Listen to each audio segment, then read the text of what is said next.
What's the first thing you would change upon taking office in that office? What's a complaint that you haven't already talked about tonight? Well, you've probably just heard my last answer.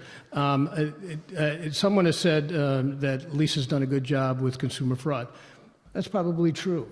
She's turned the office principally into that. There are 11 division chiefs. There are about 350 lawyers. There are an equal number of staff and investigators. You have all the tools.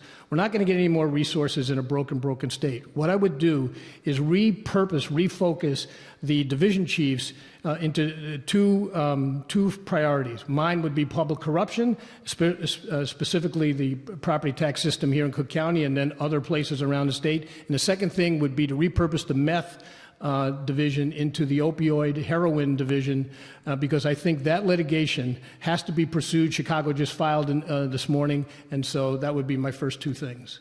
Ms. Harold. I'd like greater emphasis on criminal justice reform. For the past 11 years, I've served on the National Board of Directors of a group that advocates for bipartisan criminal justice reform. And the Attorney General has a very powerful platform to set forth policy relating to drug court, mental health court, veterans courts, and also to set forth additional policies as it relates to civil asset forfeiture and bail bond reform. And that's an arena where I think the Attorney General can be more active, and I'd look forward to doing so. There is a lot of debate in Springfield right now about gun control and safety measures and what can be done, what should be done. One of the questions that came in from a Facebook viewer was, would you support a ban on assault weapons? And I'm going to take that even farther. What else would you like to see done at a state level for gun control measures to make things safer? I would not at this point support an all-out ban on assault weapons, but I do think it's important that we look at issues like bump stocks. I think that they should be banned. And I think, though, the Attorney General's role is to bring people to talk about the issue of safety. Violence is a huge problem in our state, but the violence isn't just one type of violence. We're talking about gang violence. We're talking about school violence. We're talking about domestic violence. And I think it's important that the Attorney General is a leader in those conversations. The Attorney General is not going to set forth legislation, but can be a great convener of all the stakeholders about where we go next. And the Attorney General can certainly, again, advocate and bring light to the gun violence. I wish I had a magic wand. I wish anybody figured out how this is going to be resolved. There's obviously too many guns on the street. I would not support a ban right now on assault weapons. Bump stocks, I think everybody agrees that maybe they should go away. But we have to look at the mental health issues that end up in some of these school shootings and things like that. We have good laws in this state. We have very restrictive laws on concealed carry about how to investigate those situations and have them reported to the state police and confiscate guns and suspend licenses where there's mental health. The gang situation, I think the Attorney General has to go in and start looking at getting together some kind of situation where we can go into these gang areas and confiscate these guns. I think we have to be as active as possible there and risk some court challenges, but we've got to get these guns out of the hands of these gangs. Let's take another question from social, from one of our Twitter followers. How do you respond to research that shows community investment, not increased punishment, reduces violence? And how will you use your office to support criminal justice reform? Ms. Harold, you talked a little bit about bail bond reform earlier. I agree with the fact that community investment is one of the ways in which we can absolutely start to reduce violence, because violence is a comprehensive, holistic issue. There's not just one issue. And the Attorney General obviously cannot allocate resources, but when the Attorney General is talking about what can we do with violence, ensuring that there's investment in communities is important. Ensuring that there are after-school programs so young people have safe places, that's important. Ensuring that people have greater opportunities within their own communities, that's what creates safety, so I would support that.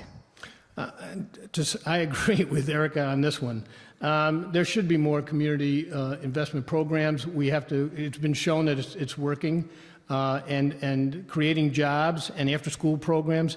I think what you also have to do is when there's a nonviolent crime, and especially when it's poor people involved, you have to get them out of jail. You have to have a bonding program to get them out. Diversion programs for possession of small amounts of drugs. You cannot brand, especially young people, with these so-called criminal acts, and then make them unable to get jobs and get back into society. That's where I would look. I'm going to go back to something that, Erica, you mentioned earlier when we were talking about the guns, and you mentioned domestic violence. And not to diminish anything about the sexual harassment, but in all of this, the concerns about domestic violence in many cases have not been talked about very much. What needs to be done to address that problem, and what can you do as the Attorney General to better deal with the domestic violence, which is putting women at risk of death or serious injury? Thank you for raising that again, because domestic violence should absolutely be part of the conversation. And there is a Victim Assistance Bureau within the Attorney General's office. And I'd like to see more personnel giving specific concrete ways in which women can get resources. Because one of the key correlators between Me Too and domestic violence is we are still placing so much burden upon victims to try to create their own safety. And the same way Me Too victims face retaliation, women who are trying to escape domestic violence situations find themselves in dangerous situations when they are trying to leave. So I think using the Victim Services Bureau within the Attorney General's office to highlight the issue, to take away the stigma, and to direct people to resources within their communities would be a key way the Attorney General could take action. Craig, this is even more important in having a process. We talked about the sexual harassment and having a process. There is the Victim Assistance Unit.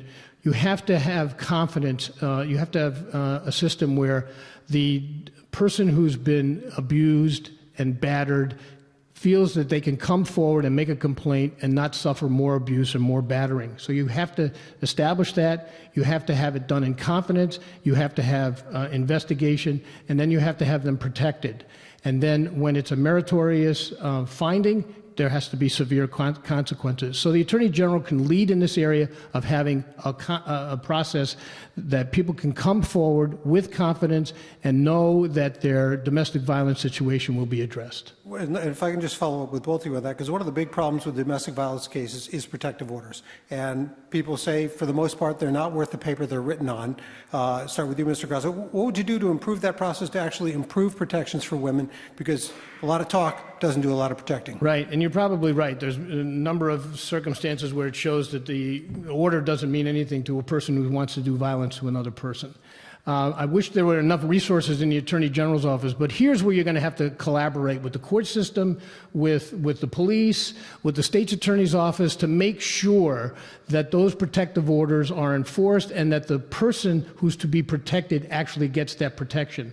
How that's done in minutia, and the devil's always in the detail, I think it's done by cooperating, using the resources that you have at the Attorney General's office, cooperating with law enforcement, and following up after the order has been issued to make sure the person who has been, who's the abuser, doesn't get near the person who's the victim. Ms. Harold. I think working with the state's attorneys and local law enforcement to see what can be done to make sure that once that order of protection is actually given, that as many people as possible within the sphere of influence for both the perpetrator and the victim are aware of it. Because in too many cases, the order of protection is given, maybe it's just in a paper in a court file, and then you hear too many cases where a couple hours later, the exact violence that sought the person to initiate the protective order in the first place actually happens. And you would find in the person's employer said, well, I had no idea that this order of protection had actually been issued. So it's not just the entering of it, it's disseminating it widely enough so that enough people are aware and can help protect the victim.